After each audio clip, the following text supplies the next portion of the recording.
This episode of Mission Log is brought to you by Blue Apron, a better way to cook.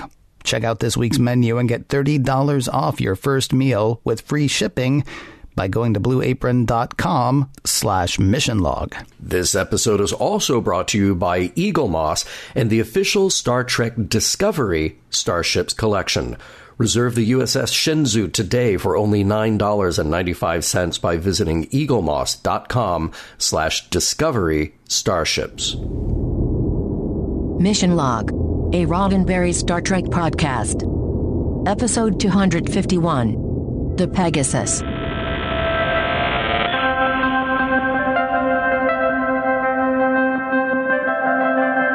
Welcome into Mission Log, a Roddenberry Star Trek podcast. I'm Ken Ray. And I'm John Champion. Each week on Mission Log, we watch an episode of Star Trek, taking it apart from messages, morals, and meanings, and seeing whether the whole thing holds up today. This week, The Pegasus, the one where Riker's first days in Starfleet come back to haunt him. Plus, it's Captain Picard Day. Again. John's got trivia coming up in just a moment, but first, a word from Blue Apron, a better way to cook. You know, Ken, Blue Apron is the #1 fresh ingredient and recipe delivery service in the country. Blue Apron's mission is to make incredible home cooking accessible to everyone. Which they do by supporting a more sustainable food system, setting the highest standards for ingredients, and getting people to actually start cooking. We've talked about this before. They've got 150 different local farms, fisheries, and ranchers with whom they've partnered all across the U.S. Their seafood is sustainably sourced. Their beef, chicken, and pork come from responsibly raised animals. And all their produce is sourced from farms that practice regenerative farming. Now, that's how good the ingredients are. I will say one of my favorite things about the ingredients, besides how good they are, the little packets that you get, right, John, that the ingredients come in? Mm-hmm. Absolutely. Yeah. I mean, sometimes it's big packets. Like, obviously, if they're sending you meat, they're not going to put that in a tiny little cup. like sometimes the butter that you need or the salt that you need or the things like that, they come in these little packets. And that, to me, is one of my favorite things. Because when I go to cook a meal from Blue Apron, there's no oh, man, I'm halfway through it and I don't have sage. And, of course, then there's no chance to have parsley, rosemary, or thyme at that point if I don't have the sage. Certainly. Oh, yeah, well done. Well done. Yeah, thank you very much. 2 shows nightly, sometimes 4. Yeah. So that's one of my favorite things, honestly. They send you all of the ingredients, and they send them to you pre-measured, so you don't have to worry about whether you have enough of something or, you don't have that embarrassing thing where you don't even have what you need. I mean, I personally, I love that. Yeah, I like it that when I cook, there's no waste, and I have exactly the ingredients that I need, and good, high-quality ingredients. You mentioned the butter. Good butter. I've been enjoying that butter. I'll just say straight up. Yeah. Okay, please don't just eat the cup of butter. Oh, I wasn't supposed to do that. Oh, okay. No, it'd be good if you didn't, because then, of course, you don't have what you need for the recipe. But that, honestly, is just one of the things that's fantastic about cooking with Blue Apron. Yeah, and, look at the cost of doing this. So those who spend a lot at restaurants or at high-end grocery chains can now spend under $10 per person for a delicious meal that you get to make fresh at home. This is the part where I am Ken, your waiter.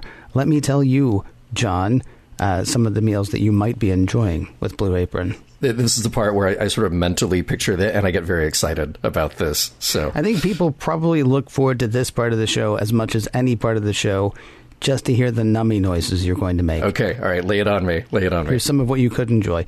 Cheesy chicken and black bean enchiladas with salsa verde. I get down with that. Shrimp marinara with spaghetti, spinach, and parsley. Yes, I feel you. Yes.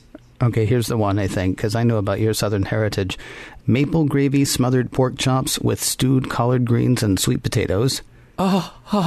Yes. Did somebody get Yahtzee? Yeah. And finally, spiced cauliflower and pepper with jasmine rice and cilantro yogurt sauce. Done. I'll take it all. There you go. Well, of course, you can take it all. In fact, would you please tell everyone how they could take it all, sir? Yes, I will. You can check out this week's menu and get $30 off your first meal with free shipping by going to blueapron.com/missionlog. You will love how good it feels and tastes to create incredible home-cooked meals with Blue Apron, so don't wait. That's blueapron.com/missionlog. Blue Apron is a better way to cook, and a big thanks to Blue Apron for sponsoring this week's show.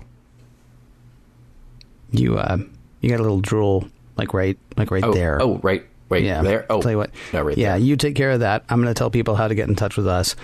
Mission Log Pod is the address to find us on Facebook, Skype, and Twitter. If you'd like to leave us a voicemail, we would love to hear your voice. 323-522-5641 is the phone number to call. 323-522-5641. Our email address is missionlog@roddenberry.com. Our show website, including discovered documents, is at missionlogpodcast.com. And please do remember, we may use your comments on an upcoming episode of Mission Log. Or I might just look at pictures of your food, because sometimes you send me pictures of your food. Please send John pictures of your food, because it just makes him just so darn happy. Hey, you know what makes this is the other big part that people wait for, by the way, on the show, John. That's the part where you do trivia for an episode. You make nummy noises, then you do trivia. I don't even know why I'm here, man. It's you all the time. Won't you please, everyone, with the trivia knowledge you have to drop. Well, that was really kind of you, Ken. Thank you. Trivia for today's episode, The Pegasus. It was written by Ronald D. Moore. Now, the last episode for which he wrote the teleplay was Gambit Part 2, and it probably won't surprise you to know that he wrote The First Duty, a little exploration of the truth featuring Wesley Crusher. Now, he says that there was this book that he really liked, then it became a movie, Raise the Titanic, that inspired him to write this script. So we can talk a little bit more about the plot line there and how that might tie in. This episode is directed by LeVar Burton. He directed 2 episodes of Next Gen. This is the second one. The first one was Second Chances, another Riker-centric story, the one in which we met Thomas, that other Riker. All right, ship names. I love my ship names. Well, Pegasus, go read some Greek mythology. Or watch Clash of the Titans, whichever suits you, and you can find out about the winged horse, Pegasus. The Pegasus is an Oberth-class ship, just like the Grissom that we first saw in Star Trek III, and then used so many times afterward. We also have mention of the Crazy Horse, named after the leader of the Lakota Native American tribe, who is victorious at the Battle of Little Bighorn. He was killed by a military guard at the age of 36 in 1877 at Camp Robinson in Nebraska. That ship, of course, is depicted by the model here of the Excelsior, another one we've seen many times. Many times. It's like they built one model and thought, yeah, we're good, right? Yeah, here, this is Starfleet, over and over and over again. Ken, if you've been a longtime listener of Mission Log, and I think you have been, you might know that whenever I say we don't break the timeline, that's when I prepare to break the timeline. And I'm doing it this week because I know that I will hear about it if I don't mention it.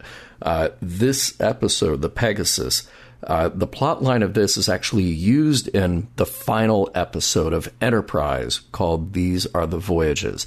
So the story here with Riker struggling with a decision is partly played out in that Enterprise episode in which he runs a holodeck simulation to show a voyage of the NX-01.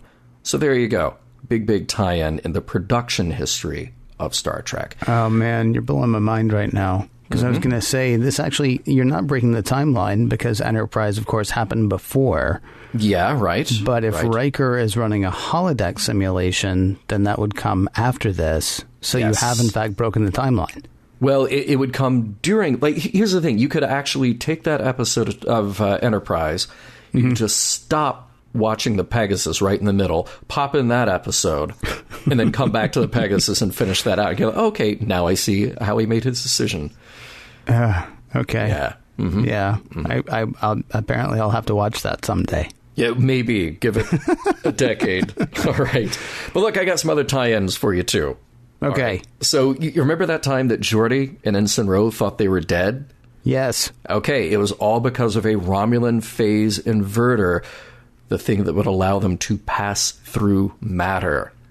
Yeah. Yeah. So that technology repeated here. Also, the duonetic field was a reference to Dr. Daystrom's duotronic technology from, it was this episode of TOS, The Ultimate Computer. The Ultimate Computer! Thank you for that. No problem. All those props for Captain Picard Day were actually made by kids.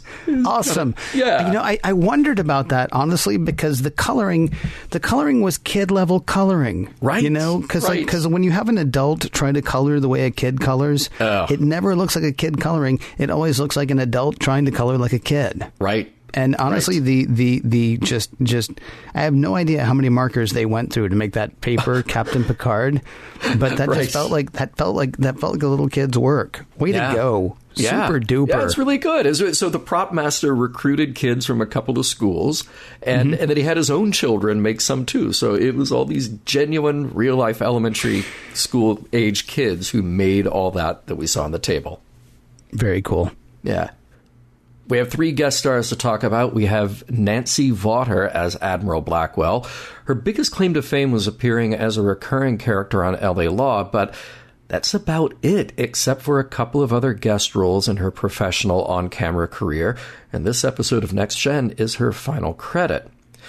We also have Terry O'Quinn as Admiral Pressman. Now, Terry is probably best known for being on Lost, but he's done just so much TV, it's hard to narrow down. He's been recurring on The West Wing, Alias, Earth 2, memorable stints on The X-Files. He's kind of done it all, and he was really well liked on this episode of Next Gen as well. And Ron Moore wanted to bring him back on Deep Space Nine, but that opportunity never panned out.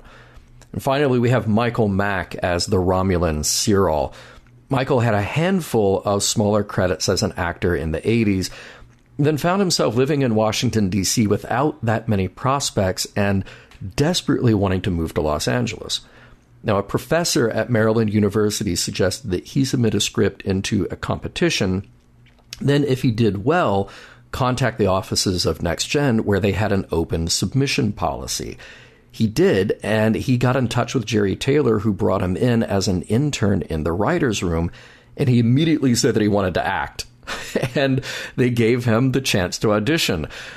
Now, the role of Cyril was written for a woman, but everyone felt this was a perfect match after Jerry suggested that they be colorblind and genderblind in their final decision.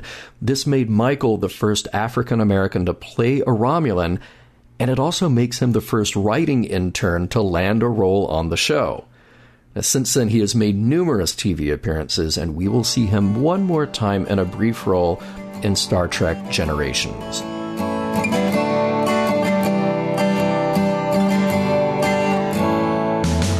It is Captain Picard Day. Also, for Riker, it is Your Past Comes Back to Haunt You Day.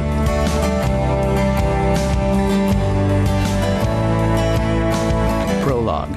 It's Captain Picard Day again? It feels like we just finished the Captain Picard Day cake from last year. Captain really doesn't like it, though Counselor Troy says it's one of the kids' favorite things. He's a role model. And besides, number one thinks it's hilarious. Now Picard has to pick winners for the Captain Picard Day art contest, but hold on, incoming message from Admiral Blackwell. Priority 1. Blackwell is all business. She's pulling the Enterprise from its scheduled duties to rendezvous with the starship Crazy Horse. Someone from Starfleet Intelligence will transfer to the Enterprise and explain what's what. Also, you're allowed to exceed the new warp speed limits. You can't drive 5.5 on an assignment like this. When the two ships rendezvous, there's a weird vibe once the Starfleet Intelligence guy beams aboard. He looks like someone's stepfather, maybe? I can't get a lock on it. Anyway, Riker knows exactly who he is. Admiral Eric Pressman. Except he used to be Captain Pressman of the starship Pegasus. That was Riker's first post, making Pressman Riker's first captain. And they'll be going back to the Pegasus. She's still out there, and the Romulans have found her. Act 1. Still out there, the Pegasus was lost 12 years ago, along with most of her crew. Captain Pressman, his helmsman Riker, and 7 other crew members made it to an escape pod. While no wreckage was found, they did see the ship explode, an apparent warp core breach. The ship was declared destroyed, and the rest of her crew lost. Then 3 days ago, Starfleet intelligence got word that the Romulans had found a piece of the Pegasus in the Devlin system.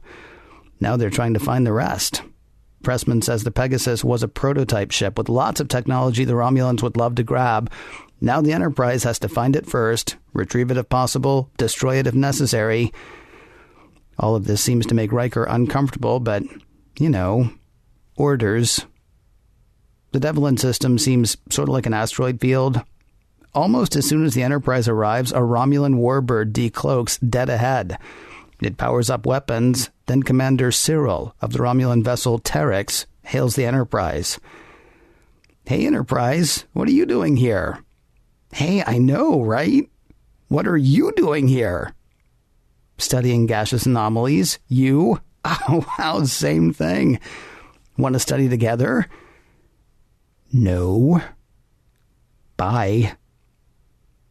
Great, so now the Enterprise has to search for the Pegasus, which the Terex has been looking for a couple of days, plus they have to keep an eye out for Romulans.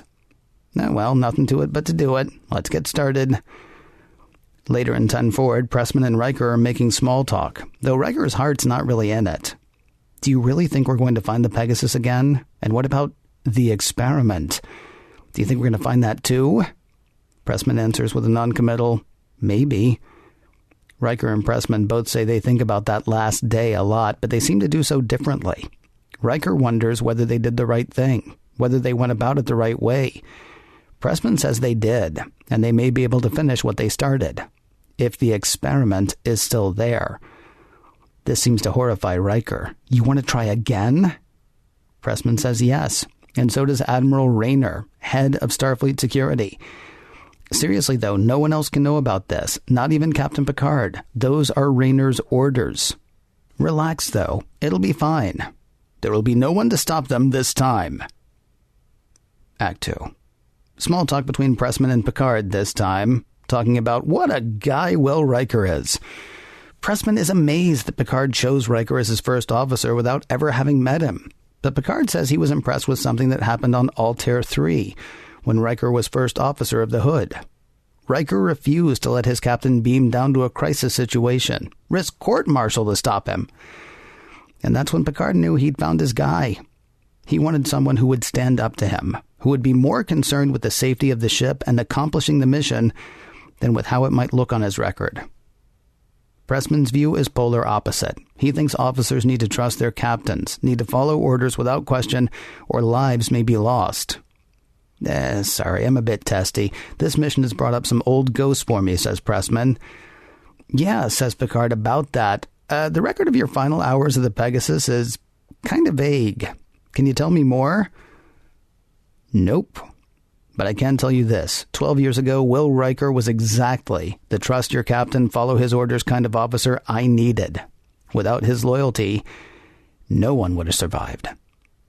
Speaking of Riker, there he is now, in sickbay. Broken ribs thanks to a bit of physical training with Worf. And boy, is he beating himself up. I should have known better. I should have done the right thing. Beverly says everybody makes mistakes. He'll do better next time. Now go, and take your subtext with you. On the bridge, it looks like the Enterprise has found the Pegasus. Sort of inside an asteroid. There are some cracks in the asteroid that could have allowed the Pegasus to slip in. They've got a new problem, though. The Romulans have noticed the Enterprise noticing this asteroid. Riker suggests destroying the asteroid, though Pressman says retrieval is the top priority. Instead, Picard suggests a way to hide the Pegasus signature until the Enterprise can return. Done and done, just in the nick of time. Act 3. Of course, the Enterprise has to keep looking like it's looking for the Pegasus, otherwise the Romulans will be tipped off.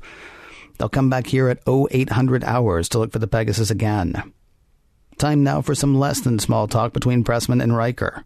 Destroy the Pegasus? We have a chance to change the balance of balance of power in this quadrant, but not without the Pegasus. Then Pressman mellows a bit. I know it's been tough for you, keeping Picard and the others in the dark on this, but you know it's necessary. I know you think it's necessary, says Riker. And Pressman's like, whoa, wow, you have changed. And it's good. Pick a position, stand by it. It's a good change. Just make sure you don't change the wrong things. like your sense of duty, your sense of loyalty. Riker says those things haven't changed, which Pressman is glad to hear. 12 years ago, older, more seasoned officers turned from their duty. Then Pressman apologizes. He says he knows he can count on Riker again. From his former captain to his current captain, Riker stops by Picard's quarters to drop off a report. Funny, Picard's been reading an interesting report of his own. In its final hours, there was a mutiny on the Pegasus. And why did Picard not hear about this from Riker? Why did he have to call in favors to get the record of the proceedings declassified so he could read them? Weird, right? Especially when we're racing the Romulans to find equipment nobody knows about on a ship that everybody thought had exploded but hadn't. Now, I've read the report, but why don't you tell me what happened? Riker says the Pegasus was running experiments on the engine. Convinced that he was jeopardizing the ship, the first officer, the chief of engineering, and other officers turned on Pressman. 7 months out of the academy, words like duty and honor were still ringing in Riker's ears, so he grabbed a phaser to defend Pressman. It was a firefight all the way to the escape pod. 5 minutes later, Pressman, Riker, and a few others saw the Pegasus explode. But there's more to the report Picard was reading. It says here that the surviving crew of the Pegasus seemed to be withholding vital information. While further investigation had been recommended, there was no further investigation. Then this report was classified, then it was buried. Riker suggests Picard take up any further questions with Pressman, but Picard is taking them up with Will, his first officer. Why did the mutiny happen? What is Pressman so eager to find? Riker says he's under Pressman's direct orders not to discuss it. Okay, he's an admiral, I'm a captain, I get it. I'll just have to stay in the dark. And I'll trust that you will not put this ship at risk, and if I find that that trust has been misplaced, I'll have to find a new first officer. Dismissed. Of course, Picard's not done. He puts in another call to Admiral Blackwell, but she won't touch it. This goes all the way up to Starfleet intelligence. You would do well to follow Pressman's orders. Starfleet out. Ah, well, there's stuff to do on the bridge. They're back to the asteroid, where they think they found the Pegasus. Of course, they'll need to go in to be sure. The rock's too thick to transport through. There's too much technical gobbledygook for a shuttle to make the trip. But that fissure is pretty big. Pressman says they'll just have to take the Enterprise in. Nobody likes this idea except for Pressman, but he is the Admiral. Over Picard's objection, noted in the ship's log, they make their way into the asteroid. Act 4. Ships in the magnetic field density are causing something like turbulence, but they're making it. And there, sort of poking out of the asteroid, is the Pegasus. It's intact, though 65% of it is sort of in the asteroid. Most of the main engineering looks good, though. Pressman says he and Riker will go. Alone. Exposed to the vacuum of space for 12 years, everything in engineering is perfectly preserved. Even the dead crew members. And the experiment. Well, crud. Riker had hoped it wouldn't be here, that it would have been destroyed. Now he's got to make a decision, and his decision is this. He cannot let Pressman start his experiments again. Look how many people died, so how many more have to die? Pressman says they died because they were disloyal, but Riker says they weren't. They were being loyal to a treaty that the Federation signed with the Romulans some 60 years ago. Pressman says that treaty has tied the Federation's hands for too long. He was trying to level the playing field. But fine, you don't want to help me? Whatever. You're still under orders not to speak of this. To anyone. Their talk is interrupted by a shaking of the ship's structure and a call from the Enterprise. Prepare to beam back. Pressman acknowledges. 2 people and 1 piece of equipment to beam up. Back on the Enterprise. Hey, isn't that molten rock where the exit used to be? Yes. Yes, it is. The Romulans have sealed the chasm and trapped the Enterprise inside the asteroid. Act 5. Commander Cyril of the Romulan vessel Terex on screen. You seem to be in a bind. Can we help? Picard asks whether the Romulans are responsible for that bind, a point on which Cyril is non-committal. Tell you what we will do, though. We'll beam your crew aboard our ship, take you back to Romulus, and eventually you'll get to go home. Thanks. No. Bye. Picard's looking for options on how to get the Enterprise out of the asteroid. Riker has an idea. Why not use the prototype Federation cloaking device Admiral Pressman just brought back from the Pegasus? A cloaking device? Wow, that's what you've been after? That's against the Treaty of Algeron, the one where the Federation agreed to not develop cloaking technology. Pressman says that treaty was a huge mistake, but Picard disagrees. Not only has it kept the peace for 60 years, as a Starfleet captain, it was Pressman's job to defend and uphold that treaty. Pressman deems that enough. He has taken command of the Enterprise, except, oh, wait a second, no he isn't. Worf refuses to follow Pressman's orders to turn control over to him, and that's the ballgame. Except for the part where a cloaking device only hides things. They're pretty well hidden already. How's that going to get them out? Riker says this does more than cloak things. It changes their molecular composition. If hooked up to the Enterprise, the phasing cloak would let them fly right through and out of the rock walls of the asteroid. And with that, everyone, Picard, Riker, Data, Worf, John Warfarin, John Emdahl, John Big Booty, everyone flies across the asteroid dimension and into space, where the Romulans are. Picard orders the ship to decloak. Pressman argues, but Picard says it is time that everyone, even, and perhaps especially, the Romulans, know the truth. He tells the Romulans that their government will be contacted shortly about this incident. Picard then charges Pressman with violation of the Treaty of Algeron and has him thrown into the brig. Riker says he'll have to be arrested too, and Picard agrees. In the brig, Picard stops by to talk to Riker. Pressman will likely be court-martialed, as will a few people in Starfleet intelligence. Riker will have a lot of questions to answer as well, but given how young he was and how well he's served since, some of his respect may be lost, but he did the right thing now. When the time came to make a decision, he made the right one. Picard says as long as he can still do that, he deserves to wear the Starfleet uniform. And Picard would still be proud to have Riker as his first officer. And with that, the captain springs his number one from the pokey. The end. Nicely done. By the way, I really love Captain Picard Day. I've seen a meme around somewhere, and I'd forgotten what episode that came from, so it was really pleasant to see that at the beginning of this one. It's just a little humorous moment that I think helps to paint a broader picture of life on the Enterprise and the people aboard. We rarely ever see that school, where Alexander is spending weeks on end making a little sculpture out of clay. I did think, we talked in trivia about the props that are on the table and how those were made by kids. The one thing that I don't like is the sign. The banner across the windows. I thought it was a little weird.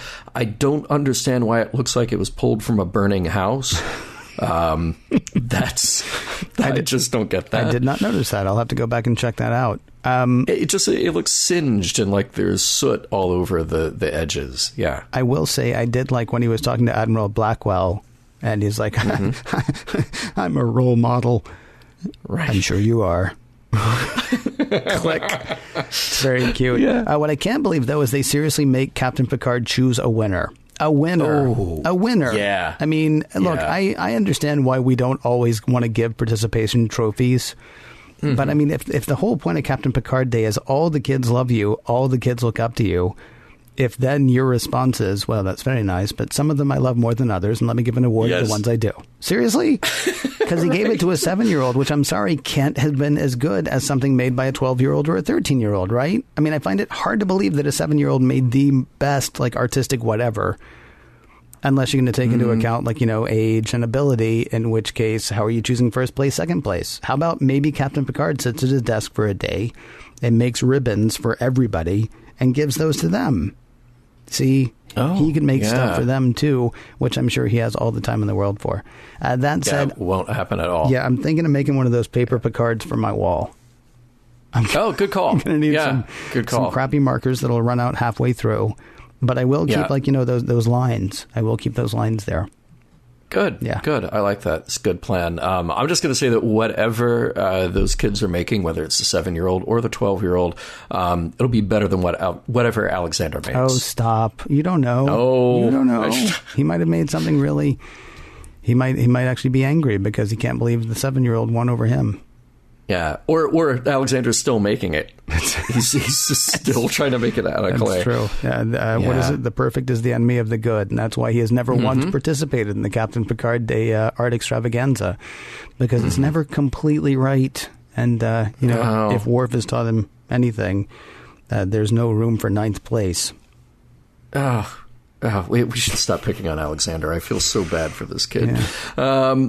But yeah, that scene at the top of the show was written because of Frakes' Patrick Stewart impression. Nice. So yeah, the teaser in the original draft would have been the cast doing another play, this time Pygmalion. And I think it was Michael Piller, it might have been Jerry Taylor, who probably just had the good sense to say, please, not another play, not another classic, just let's do something fun and light. Yeah. I had mentioned Raise the Titanic. Do you remember that movie or the book? I mean, the book was a big hit. The movie is kind of terrible, even though it's got a great cast. Jason Robards, Richard Jordan, Ann Archer, Alec Guinness is in it. Wow. Yeah. He did some crap movies, too. There's one about like a space knight or something that he was like, you ever read his letters that he was writing around that time? He's just like, I can't believe this, and they're handing me like terrible pages and I really should just walk, and except I'm in the middle of the desert, so maybe that's not a good idea. I'm only making half that up, by the way. Yeah, it's hilarious. Yeah, if you read those. But yeah, so the book was a big hit. The movie, but if you're like me and you're 8 years old watching it when it came out, it was kind of mind-blowing. And the idea is that you have a U.S. team trying to find and then, well, as the title would imply, raise the Titanic before a Soviet team can do that, because there's something they need on board that is in huge supply that can be turned into, I believe it's a weapon that can shoot down missiles or something like that. It is the science fiction premise of an already kind of crazy movie. So sure, yeah, there's a tie-in to this episode. I also thought about movies like The Final Countdown, The Philadelphia Experiment, and of course, the various versions of that urban legend that get told is that the ship disappeared and then it reappeared and there were men embedded in the deck plating because they had warped through time and space and, all this kind of crazy stuff. So yeah, I thought about that. There was an episode of Star Trek, The Next Generation, that they did that. Remember? Yes, there was. I can't remember which episode it was because, hi, it's me. But I remember they were like walking down the hall and there's like a woman sort of like half stuck in the hallway floor. Mm-hmm. Yeah. Mm-hmm. I believe maybe the next phase. It might be the next phase. That makes sense, but I don't know. Yeah. It could be any of the 100 whatever episodes we've done so far. Mm-hmm. Yeah, I'm sure that somebody will correct us. It didn't take long to dispatch that warp speed limit, but at least they addressed it. By saying we're going to ignore it. Mm-hmm. Yeah, but they didn't just ignore it. They said we're going to ignore it, and there's a reason. Yep. Because we have to hurry up and find this thing that's been lost for 12 years. Yeah. And again, Starfleet with the flair for the dramatic. Mm-hmm. So we don't announce who's coming on board. Just beam him up and surprise.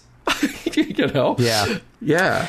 Well, I mean, this is a Ronald D. Moore thing, right? I mean, we didn't even know what the experiment was until literally Act 5. I mean, if you know your Star Trek history and you know about the Treaty of Algernon, then so they were working on a cloaking thing, right? If you know all that stuff. But if you don't know all that stuff, they literally do not tell you until Act 5 what the experiment is. And that just, it seems to me, whenever I write a recap for episodes that he's done, I have to leave extra time because he just writes and writes and writes, and he just writes more stuff in, and there's lots of talking. You can't just say, and then they talk. You have to say, well, they talk and they talk about this thing that's going to be important later, and so here's more words about the words, which I'm not complaining. Right. I'm just saying. I mean, he is a writer. He's not just writing television. He's a writer who really revels in the reveal. He revels in the keeping you guessing thing. Yeah, very true. Oh, and this was interesting to me that for Picard, mutiny on a Starfleet ship is unthinkable. Unthinkable. Now, keeping secrets, totally not unthinkable. Totally a thing they do all the time. But mutiny is unthinkable. It struck me as really weird, actually, that he even thought mutiny was unthinkable because, mutiny predates the original series. I mean, everybody remembers Michael Burnham, the mutineer, and all of the trouble that, she got us into, starting a war with the Klingons. And what's odd is Picard is a history buff. You would think that he would remember that. Because that was, he even knows about James T. Kirk, for crying out loud. But, you remember, I mean, Burnham couldn't go any place without people going, oh, the mutineer. And yet Picard's like, mutiny? What? Yeah. And that was so long before this. Yeah. Not ringing a bell. Really? No. Really? Yeah. Usually I'm the one who that's a problem with. Yeah. Maybe in the proper context, John. Maybe in the proper context, you would remember that. I see. Okay. I think that's a clue, that word as well. Context. Might be. Look, here's something that I did notice that I did pick up on. Picard, he's chowing down on sashimi. I know. And he has got quite a spread. He's got a big bowl of rice. He's got some other bowl of something. I don't know. I'm gonna say maybe tonkatsu on the side. And look, now we're talking. Although, very sorry, Livingston, about that scene. It was quite it was a bit like you and I have been to an all-you-can-eat sushi place before. Oh, have we? Yeah. We've actually been a few times, yeah. And what's amazing to me, and I mean no offense, I don't know how you do it. Because I've seen you order, and you order so much stuff, I'm like, well, he doesn't want to bother her again later, is my thinking. And then the waitress comes back, and you're like, oh, and 3 of those. And then she's gone for a while, and you come. Picard had a spread there as if, he didn't want to bother the waitress again or something. It's hard for me to imagine him standing at the replicator going, just give me all of it. Just all the sashimi. All of it. Yeah. Because I'm about to tear my first officer a new one. And so that's going to work up an appetite. Right. I guess. I'm going to be sure I'm fortified before. Yeah. Look, man, this may be one of the first times I've really related to Picard. So, Well, he can only have sushi every day. So, you really want to load up when you get the chance. Oh, man. By the way, dead bodies in the Pegasus for 12 years. Yeah, perfectly preserved, though. They looked good. They've been exposed to the vacuum of space. That's what they said. Everything's fine. Yeah. Everything's fine. Just don't. All right. I did wonder, though, if it was one of those, Raiders of the Lost Ark things where as soon as they then repressurize that section, should they have all fallen to dust? Should they be thawing now? Should they be falling over? I don't even know what happens when that kind of thing happens. I got to say, I think this may be, since Balance of Terror, this may be the best encounter with the Romulans that we've had. And this is not a better one than Balance of Terror, because Balance of Terror is just amazing. But this had everything. This had jabs, because Picard's there and he's like, hello, I am a very pleasant person. What are you doing here? And Cyril says, I'm studying a great big windbag. I'm sorry, a gaseous anomaly. What did I say? There you go. My bad. Yep. And Picard's like, oh, really? Because that's what I'm doing, too. And there's subtext, there's jabs, there's menace. And then when it came to it, the Romulans are like, you know what? Sick of it. I'm just going to seal them up. I'm just going to seal them up in there. You had Romulans that actually did something in this episode. They still decorate like they're in a mid-'80s restaurant. But wow, Cyril was absolutely awesome. I mean, as a bad guy, this was... probably not since Mark Leonard, honestly, did I see a Romulan on screen. That I'm like, okay, here's somebody that I would actually be interested in knowing more about. Because he underplayed his menace in a way that made it 3 times as menacing as when the Romulans say, we're back. Right. Yeah, it was perfect. It was so perfect. I love it. A question, at the end of all of this, is anything here going to come back to bite Riker? I mean, he was in the brig, and then Picard was just like, get out of there. Come on. Yeah. Come on, you old number one. Yeah. Well, apparently he's going to have to answer a lot of questions. Do you think we're going to see that? No. Okay. I'm assuming that's you don't think that maybe they'll just extend it? Like maybe they'll take Riker away for a few weeks and we won't see him, and every time they refer to him, like, oh, he's back at Starfleet answering a lot of questions. I doubt it. I somehow doubt it. Time's running out, dude. I don't think Frakes was going to go off for 4 weeks of the last season. All right, if you say so. And I like that. Well, I don't know that I like, but I'm a little concerned that Admiral Pressman says, I have a lot of friends at Starfleet Command. It worries me because it means there are a lot of people who are totally cool with violating a treaty. They're totally cool with him, with what he does. If he says, like, I got a lot of friends that people know about this. People absolutely know, and they are cool with it. We might want to bring that up again next segment. Okay. I think we can. And I like that. I like that Picard really leaves Riker with the lesson here. You chose to tell the truth. Yeah, he did. I mean, it was 12 years later, but good job, Riker. You came around and you told the truth after a decade. Good job. Remember how cool Han Solo thought he was, landing the Falcon in an asteroid? An ensign just did that, with a ship the size of a small town. Hashtag just saying.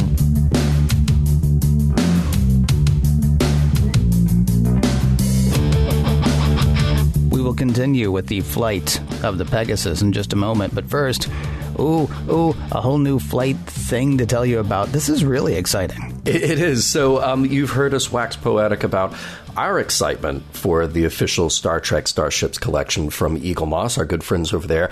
And there's something new because there's new Star Trek, officially authorized by CBS Studios. The official Star Trek Discovery Starships collection is available only from Eagle Moss.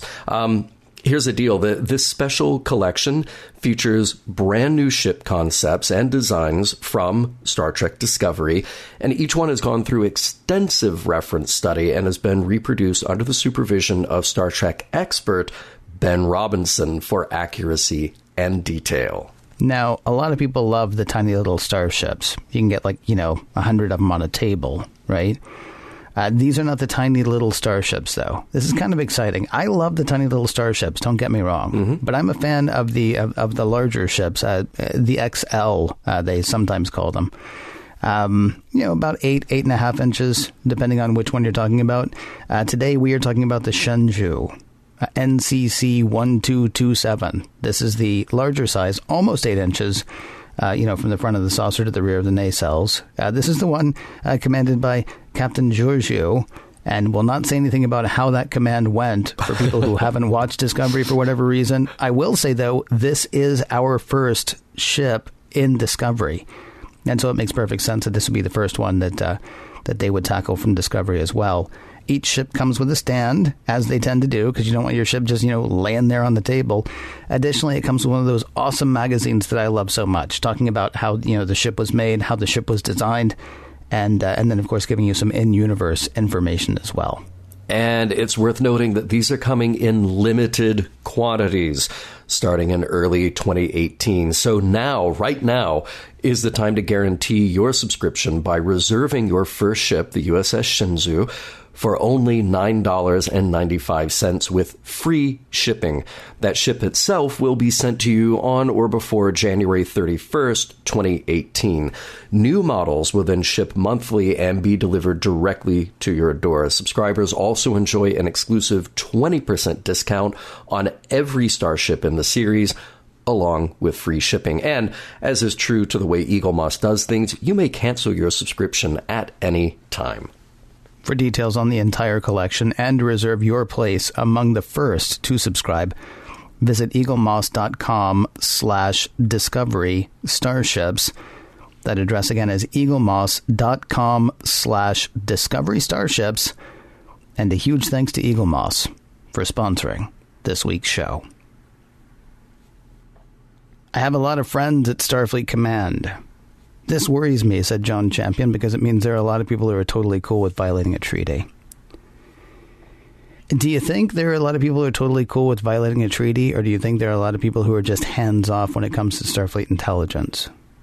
I think it's all of the above, because there are people at Starfleet Intelligence who know what he's up to, who put him up to this mission, and think that going there and retrieving this thing is a better idea than, arguably a better idea than letting it fall into Romulan hands, but a better idea than just, say, like scrapping the whole thing and destroying it.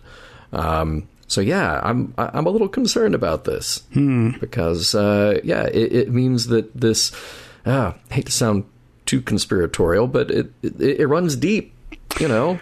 See, I wonder if it actually runs that deep though, or if it's just it runs secretly from the top. Like if intelligence has cultivated an air of fear around them.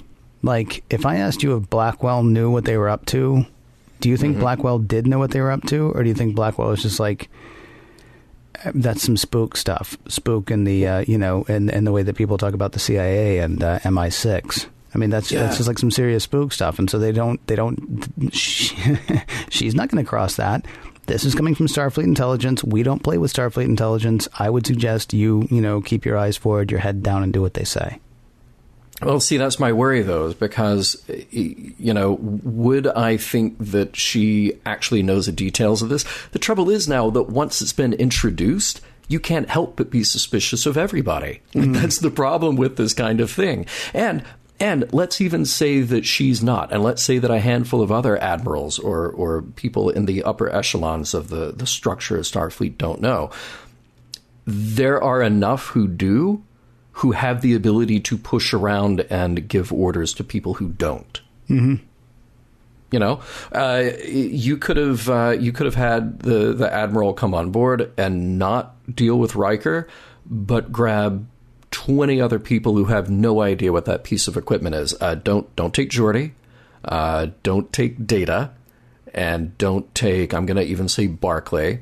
Don't take those three. Don't take Barclay, no, because he's actually. No. I mean, he's not very self-assured, but he's smart as a whip. He's smart. Yeah, he's wicked smart. So, but you could take a bunch of other people. Hey, you could take Picard, and you could say that is a prototype Earl Grey tea maker. Oh, we'll have to plug this in when we get back to the Enterprise. Oh no, well maybe not. Maybe don't take him then. Not if you're going to tell him that story. Okay. Yeah. It's an inverted one of those things. Oh. Okay, yeah, well then. Yeah. I see why we had to come for that. Yeah, I mean, this happens, right? I mean, you're worried about the number of people, but it doesn't take a big number of people. It just takes a number of people that have cultivated an air of fear, I think. And whether that is, fear of the other, so you have to listen to me, or just fear of them. Like, you don't want to wake up in a closet somewhere where nobody knows who you are or where you are, do you? Right. I mean, right. So I mean, I'm both with you and not. I mean, yes, I would say there is corruption in Starfleet Intelligence. And then the question is like, where is the failing or fault with everyone else? Is it that they don't want to get involved? Is it that they're too afraid? Is it that they don't hold Starfleet Intelligence, to account for what Starfleet says it stands for and what the Federation says it stands for? Because he probably does have a lot. I mean, it depends.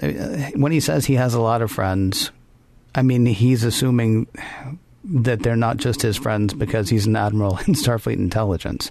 Sure. Because he's about to run the risk of not being an admiral in Starfleet Intelligence anymore. And then I wonder how many friends he actually has. Yeah. Well, I don't know. I guess we'll have to wait until the sequel when we actually see Riker go through that long the questioning Q&A. Yes, that was a mini-series, wasn't it? That was like a 4-night epic mini-series. It was like Judgment at Nuremberg, but different. It was like Inherit the Wind, but even more different. Yes, they should do a special edition Blu-ray of that, because I think we've probably all forgotten it by now. Yeah, it's true. We could do it with puppets, though. We could reboot it. We could reboot it as a puppet that'd be great. thing. Yeah, that would be great. Or animated, whatever. I'm not picky. There's another theme in this episode that is really interesting. Loyalty. It's a tricky thing because it's expected. Pressman expects loyalty out of Riker. Picard expects loyalty out of Riker. And it's sort of understood that this is some part of the relationship that these officers would have among each other and with anybody in Starfleet. but here it's used to manipulate. And obviously, I don't think that's something that is out of the question about how loyalty is used sometimes in the real world. Duty and loyalty, above all else, are what Pressman wants out of Riker, and he's using that clearly to manipulate Riker's actions and feelings about this. You could argue that it is hollow, but I think that Pressman actually believes that. It is self-serving, but I think he actually believes that duty and loyalty are more important than literally anything else. Yeah. I mean, where it becomes difficult, though, is Pressman thinks that Pressman is right, and so he thinks that duty and loyalty should be paid to him, whereas Picard thinks that duty and loyalty should be paid to the Enterprise. I mean, and that's what Picard says to Riker, right? Yeah. He's like, okay, well, you're going to leave me in the dark, and that's fine. You're going to leave me in the dark. I'm going to trust that you're going to keep the ship safe, and if you don't, I'm going to find a different first officer. This isn't, if you won't tell me, I'm going to bust you down. I mean, if things go okay, I mean, the problem is he's now flying blind, and he's not used to that from Riker. But what he chastises Riker for is not leaving him in the dark, but for possibly, jeopardizing ship and crew. Mm-hmm. It's a different sort of thing. I mean, well, witness again too that story about Riker on the Hood. Right. Sounds like quite a movie. Yeah, right. Riker, it really does. Riker on the Starship Hood. When he would not let the captain go down because he was worried that the captain might die and that would jeopardize whatever. And so that Picard has always thought that was a wonderful thing that Riker did, that he was more concerned about safety, that he was more concerned about the mission than he was about upsetting his captain, than he was about what it was going to look like on his record. And they're very different, obviously very different in that respect. When Pressman talks about loyalty, he's just talking about doing what he says. Yeah. Now, I'm trying to figure out. I mean, Pressman isn't just a jerk senior officer in the tradition of Star Trek. We've seen jerk admirals before. We've seen admirals who are kind of, well, just unpleasant. But this jerk admiral is an advocate for totally unethical behavior. He's dishonest. He's willfully violating a treaty. And like I said, he can't be the only one. There has to be other people in the upper levels of Starfleet who know about this too, because this operation didn't just happen out of nowhere.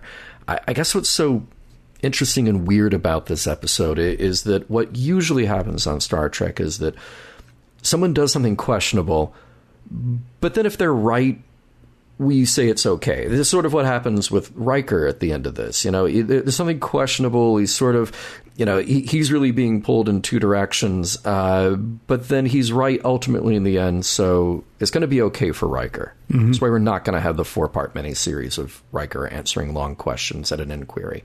Pressman is acting on belief, too. He's acting on what he thinks is right. And clearly there are other people at Starfleet who think that he is right as well. Now, the end game could be horrible because, well, it could instigate a war. They are violating a treaty. This is all bad news for everybody. But I guess there's something that really stands out about this because Pressman seems to be cut from a different cloth than the other, well, admirals, commodores, etc. that we've seen. Kirk has his arguments with commodores. Sure. This just seems to be a whole lot darker. Darker. Well, disturbing. Deeper and conspiratorial, and undermining what we've seen of the Federation so far, or of Starfleet so far. Yeah. I don't like where this conversation is going. Well, but it's kind of the meat of the episode. No, I know. I just don't like it. Yeah. Well. He's wrong. We know he's wrong, and the problem is, I know that there are people listening right now who don't think that he's wrong, and he's wrong. And the end of this episode says that he's wrong, and he's not wrong because, well, he's wrong for the same reason that it would have been wrong to leave Baylock. stranded in space. I mean, we say that we are one thing, and then we go and we do something else. Now, this is much more specific. We actually have a thing. Like, basically, the whole thing with Baylock was, okay, so be nice, right? You're seeking new life, new civilizations. And if you come across new life and you see that it's going to die, even if it was trying to kill you a minute ago, be nice, right? And so being nice might be, well, let's blow him out of the, let's blow him out of space to end his misery early. I mean, there are ways to interpret be nice. The Treaty of Algernon is, we're not going to develop this technology, right? The words are written on paper. These are ones that we have made for ourselves, and they should stand for something. And as Picard said, Pressman should know that. It's his job to uphold that treaty. It is his job to defend that treaty. And then where the problem comes in is if we don't stand for the words that we have written down on paper, then those words stand for nothing. So he's a reprehensible character, I think. But then he's also reprehensible because he warps the minds of the easily led, right? Riker is 7 months out of the academy. And maybe Riker's just dumb at that point. Maybe Pressman hadn't done anything to press Riker into a particular kind of service for him. Maybe Pressman did not do that. Maybe Riker just thinks, my captain, and that's it, right? But 12 years later, he's still trying to indicate to Riker that feeling duty and loyalty to the Federation is synonymous with feeling duty and loyalty to Pressman.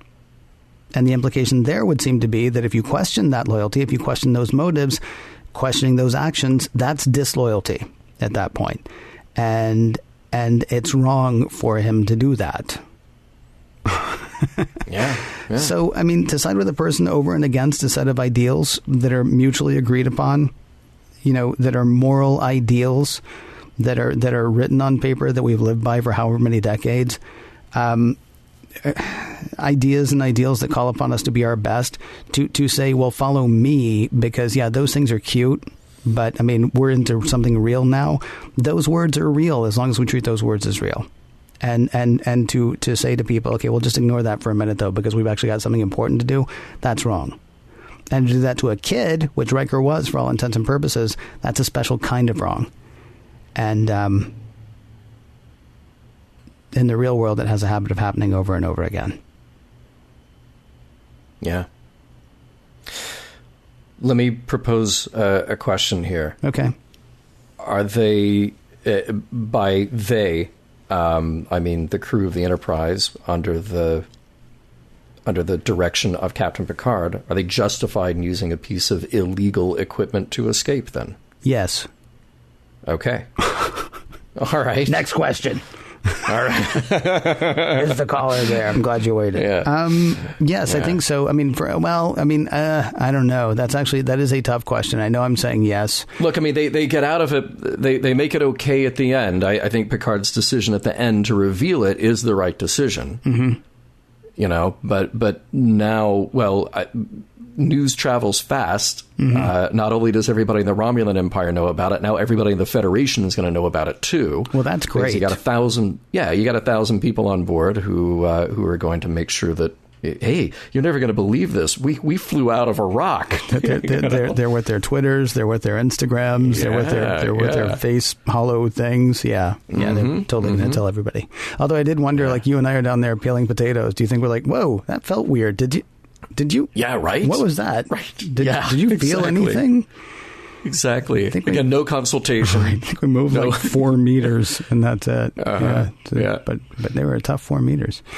I mean, it's easy for me to say yes. I mean, really what you're asking is, do the ends justify the means? And I think what I'm supposed to say is no. But it's kind of a problem. Okay, okay, but the ends are really good ends. I mean, because not only do they get out, which first of all they deserve to live, but also they're disinfecting part of the Federation at that point. Yeah. I mean, if they get out, and the first thing they do, I mean, maybe they should have called the Romulans early and said, okay, we have something to show you, and we really don't want you to freak out, and we would also really like it if you don't fire on us.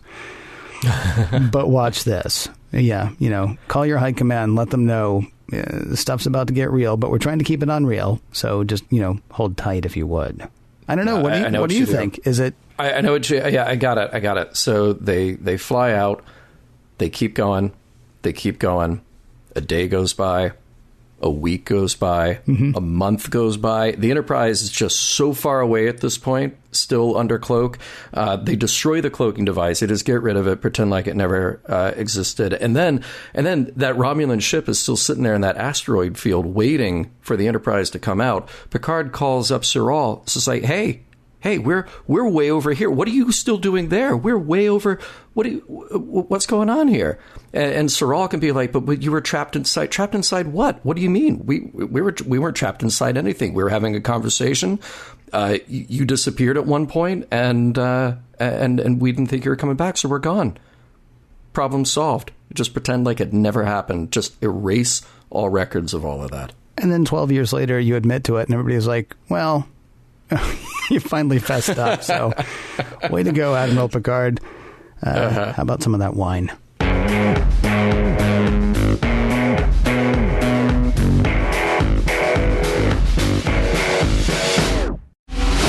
With Admiral Pressman off to face the music, it is time to see what we can learn from the Pegasus.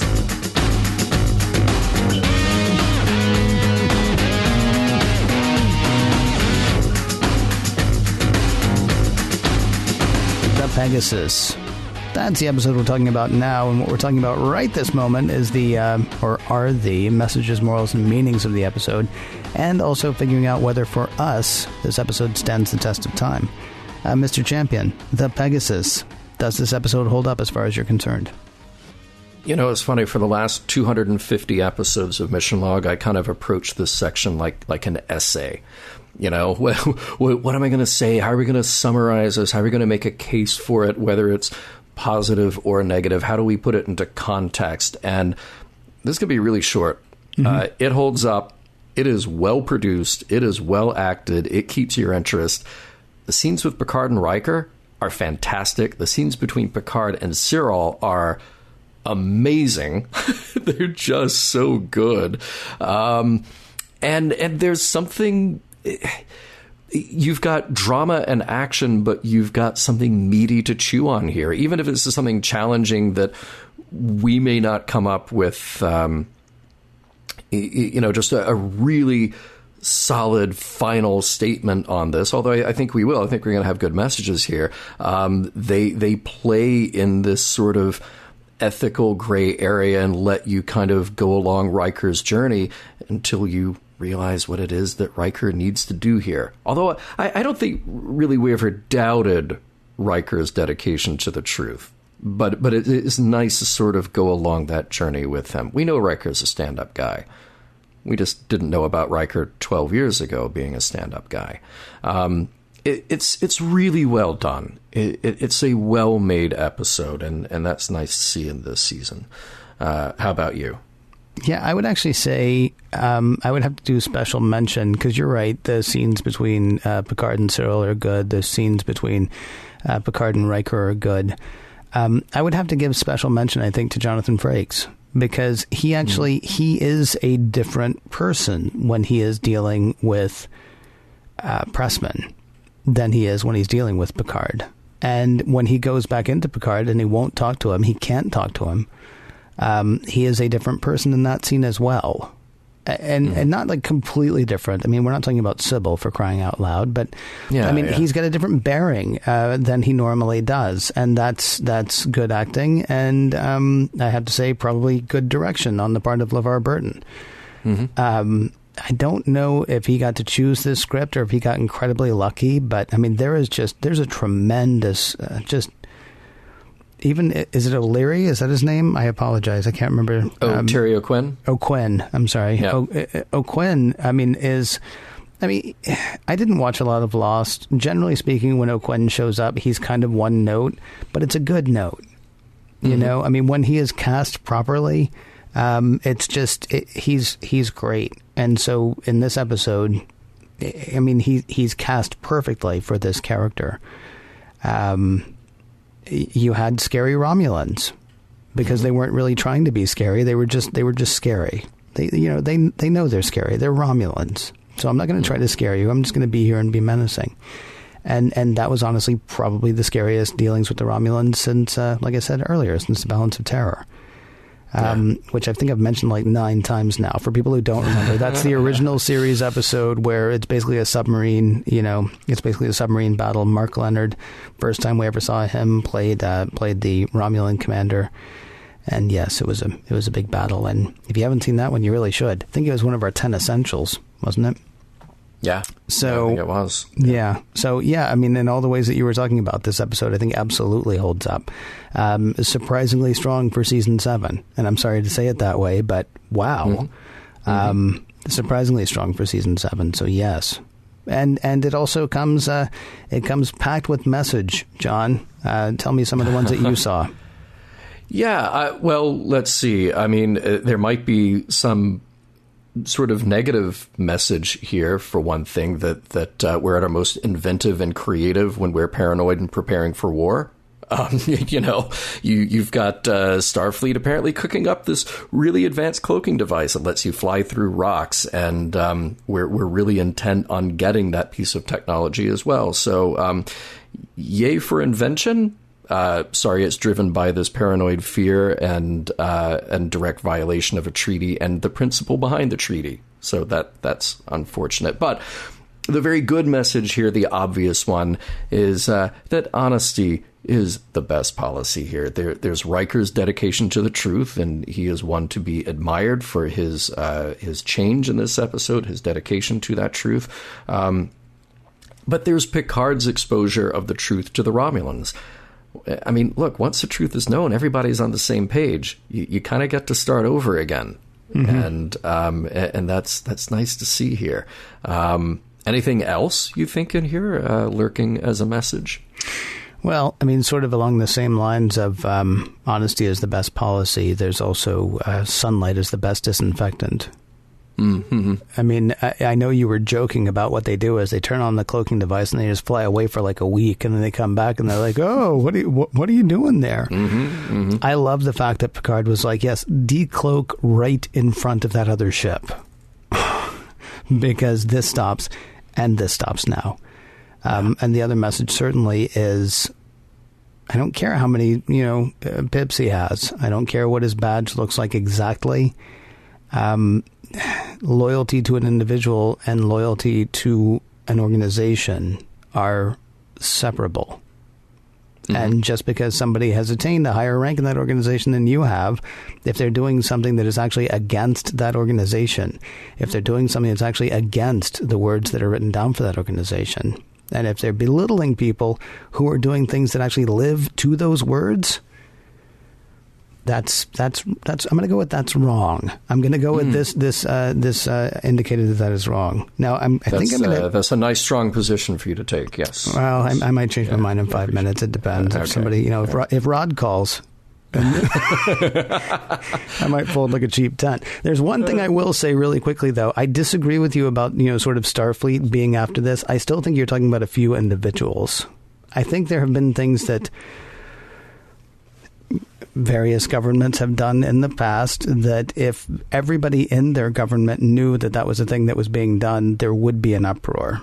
And it might actually be stopped. And this goes back to the whole, sunlight is the best disinfectant, honesty is the best policy. I don't feel like Starfleet is after this. I feel like there are some people inside Starfleet who are after this. And I think they've been given a wide berth. And that goes then back to the question of what we were talking about before. Are people afraid of, Romulans, and so they allow this to happen? Or are they afraid of this, sort of weird, surprisingly military segment of Starfleet that we didn't know existed? Yeah. I don't feel like it means that Starfleet is rotten to the core. It certainly, you could make the case that an organization has to keep a closer eye on itself. An organization has to be willing to question itself, even the parts that are scary, even the parts that say they're protecting you. You still have to be allowed to. And there may be times where you say, all right, I really don't like what you're doing, but I really need you to do it. But you can't just give it carte blanche to go off and do whatever it wants by itself, because here there be monsters. Mission Log is produced by Roddenberry Entertainment. Executive producer, Rod Roddenberry. Now, Roddenberry does all kinds of stuff, not just a shop, not just the Roddenberry Foundation, but, podcasts. Podcasts? Yes, yes. More than one occasionally. When did they start doing podcasts at Roddenberry Entertainment? Oh, so long ago. So you can check out more about our show, plus Women at Warp and Priority One, all at podcast.roddenberry.com. And if you want to help out our show specifically, you can go to patreon.com/missionlog. That's the place to do that. For more exciting Star Trek podcasts, we encourage you to check out Trek FM. That's trek.fm. And for the latest in Star Trek news and discussion, be sure to visit trekmovie.com. Next week, Homeward.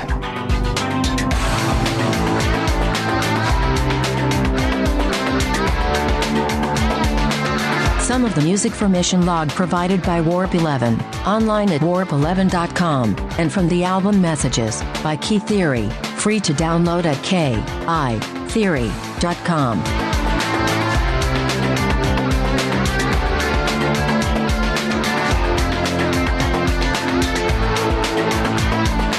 Next week, we are sitting in railway stations with tickets for our destinations. We are Homeward Bound. End transmission.